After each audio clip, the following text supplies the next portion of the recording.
በተቋም እንስራ የሰላምን ጉዳይ ብለን ከተቋሙ ባሻገርስ ቲፒኤልኤፍ ጋር ግጭት ሊጀመር ሲል እንደሚነገረው እኮ አይደለም። እኔ ያልሞቱ በህይወት ያሉ ሀብታሞች ሰብስቤ ትግራይ ሰብስቤ እባካችሁን እንዳንዋጋ ትግራይ ውጊያ ይበቃታል ሂዱና ለምን ነው ልልኪያቸዋለሁ። ትግራይ ሸኔ አልሞቱም አሉ በህይወት ሽማግሌዎች ሴትና ወንድ ወለጋ ድረስ ልከናል።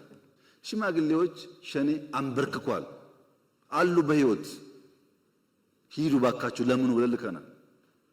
ፋኖ በቲቪ አይታችኋል። ሽማግሌዎች ልከን ቄስ ሳይቀር አንበርክኳል።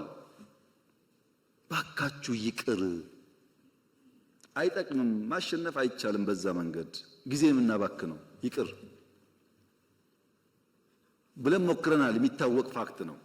አይ ሙከራ ብቻ ነው ደግሞ እንዳይባል በሰላም የሚገቡ ካሉ እጃችን ዘግተን እንቀበል ብለን ለምሳሌ የሌላውን ጊዜ ተውትና ትናንትና ከጉጂ የዛ አካባቢ ኃላፊውና ወታደሮቹ ትናንት ሰጥተዋል እጃቸው በድርድር ትናንትና በየቀኑ 70 80 ምናምን ይሰጣል። ከሁሉም ክልል ቤኒሻንጉል ገብተዋል፣ አፋር ገብተዋል፣ ከአማራ ብዙ ይገባሉ፣ ከኦሮሚያ ይገባሉ። ከ3 ወር በፊት ደግሞ ታውቃላችሁ እዚህ ሸዋ አካባቢ ምዕራብ ገብተዋል።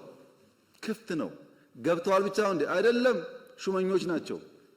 በኢትዮጵያ ታሪክ ተቃዋሚም ቢሆን ፋይዳ ካለው ዕውቀት ካለው ባሸንፍም አብሬ ልስራ ያለ መንግስት ነው። ከዚህ በላይ ማስተዋል ምን ከየት አመጣለሁ? አርገናል እኮ እነ ሸኔ የገቡ በቅርቡ ከዚህ ከሸዋ አሁን እኮ ኦሮሚያ አመራር እኮ ናቸው።